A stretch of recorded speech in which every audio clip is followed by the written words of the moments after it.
Retirement can be many things. Some are good, some are bad. And in many ways, it's like being a teenager again. We get so much ahead of us in opportunity and choices that we can make as we get older.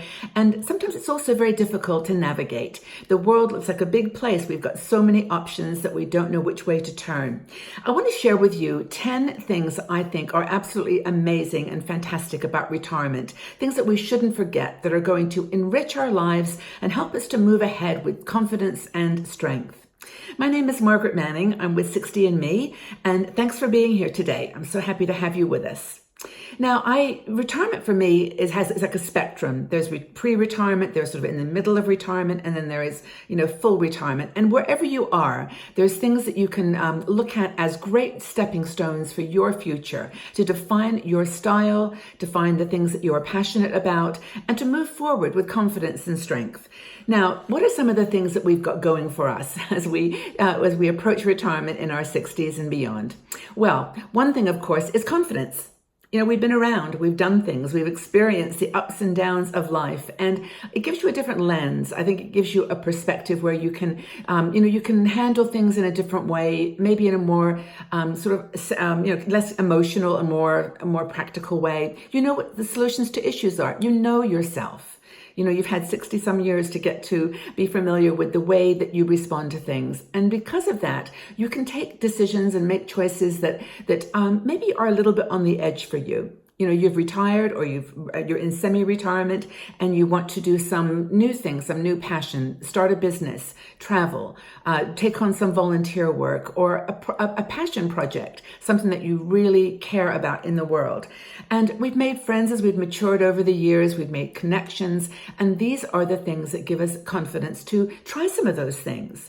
We don't have to succeed at everything, but sometimes there's fun in failing in the sense that we learn more all the time about ourselves. Second thing is that we're comfortable in our skins. We know our strengths and weaknesses. We know all of those buttons that we have to push or that people can push, and we've learned ways over the years to navigate them and to be resilient and to bounce back. I think that getting older is a constant challenge to develop a style which we feel is ours. For years we may have followed the trends or in our workplace or at home, done things for other people, but now it's time for us. It's our time to kind of, let us flower and flourish in this time of our life. And to emphasize not just our uniqueness, but our authenticity, who we really are. Now, some of the other reasons, there's several more, but one more is that we have freedom from responsibilities. Now, I'm not saying that we don't feel responsible for family or for the world or for people, but in a way we've got more space to explore our own desires and to be less weighted down by the responsibilities of others. A lot of women are still very concerned about their family, about their adult children. And life is complex. There's lots of situations where we do have to stay involved. And grandchildren, of course, that pull us towards, feeling responsible to give them wisdom and to help them grow. But anyway, we've got to find activities that we love and that we want to discover. That's the freedom that we have. And I always look at it, freedom from stereotypes, from people judging us, from caring about people as they think about us. And freedom to do the things that we want, to travel, to have fun, to be curious and to play. Another thing is to be kind. I think we've learned over the years that kindness is actually a pretty valuable quality in our lives. And for me, it's kind of a common denominator. And kindness for me is if you can approach everything in that lens, things tend to work out. Now, I'm reminded of this because we have a fabulous card in our deck of Aging Beautifully cards. These are 46 cards, fantastic images, and on the back, a paragraph that talks about qualities and issues that we think you care about in your 60s. This one is be kind. Embrace kindness. Make it a part of your life that is, is vital and significant. So kindness for me is super important. This deck, by the way, is my meditation deck. I use it every single day, and maybe you want to check it out. But that card particularly, kindness, is for me super important. And along with that goes another reason that we should feel great about our time in retirement, and that's compassion. I feel, I don't know about you, but I feel like I have empathy now for people. I've been through so much in my life. I've lost, I've gained, I've been sad, I've been happy, I've been, confident, I've been vulnerable. All those things have given me a quality of understanding. I really get it, and I feel a strong empathy and compassion for people who I love, and it's not just me; it's everyone. In a way, it gets a little emotional because you feel so much like you want to help. But compassion is something you have the luxury of feeling as you get a little older in retirement. Another thing, this is super important, and that is friends. I know that friendship is hard as you get older and people move away, they pass away, they leave you. But it's a time when you can remember the friends that have stretched out over your life. And I've got friends, maybe you have too, that I've known for, 50 years. I have one very good friend, Mary, and they knew me when I was a child, when I was young, and they can remind you of things that you dealt with then, that have come up again. It's really, really powerful. And I also have friends, I'm sure you do too, that I don't talk to them maybe for months. And then suddenly, we sort of connect, and it's like we never separated. It's just like we were talking yesterday. So those longtime friends are ones who know us, care about us, and they care about our dreams. They care about our, our visions for, what we're here for. What's our purpose? What's our purpose and our passion? That to me is what retirement is all about.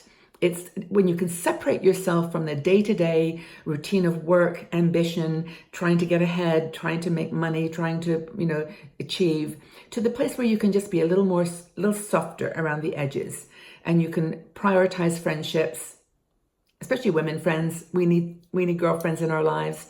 And those that will give you hugs, those that will take care of your emotion as you go through this bumpy time. It can be challenging. Another thing is because you have fewer time constraints. If you don't have that alarm clock ringing in the morning, you can kind of get up, have your breakfast, go for a walk, read a book. You've got more time that you can, prioritize for other things. And I always remember there was when I was working, there would be something going on and I think, I'd really like to go to that, but I've got a meeting or I've got this or that. And you just let it go. Now you can say, there's a museum opening or there's a new art show or call someone up for lunch, and you can reprioritize without further constraints. And that's, of course, equally valuable for things like travel. If you want to travel, you can go on a short cruise or you can take a trip to the next town on the bus. You don't have to go miles and miles and spend a lot of money. You can do a staycation at home and do it, on your own terms. You can do the things with fewer time constraints. Explore a new hobby. Learn something new. Try a new interest.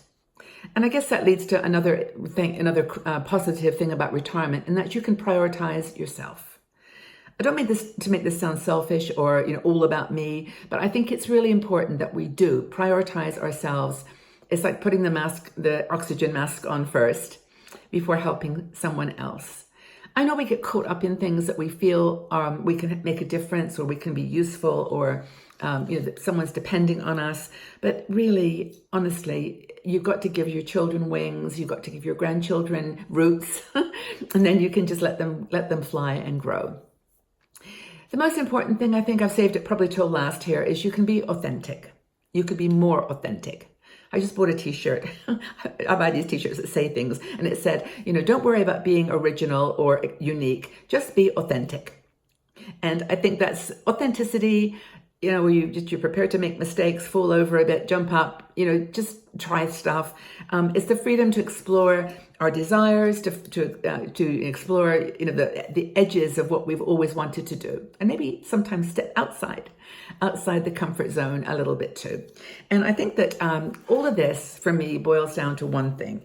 And I'll get back to my beautiful cards here, because this one here from our deck of cards are aging beautifully, which has got nothing to do with physical beauty, by the way. It's all about this beauty, who you are. This one here, it says live courageously.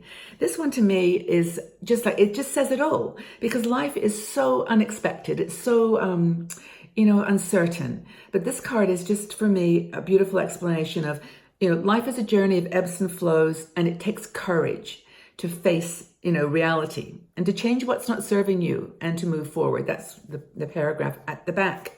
But I wanted to share that with you because sometimes we feel like we just need a reminder now and again, a reminder of what is important in retirement. It's not, an end. It's not the closure. It's not the time for sitting on the front porch and, in your rocking chair. It's a time for you to live vibrantly, live with passion and with purpose and authenticity. You should not try to be someone else. Just be you.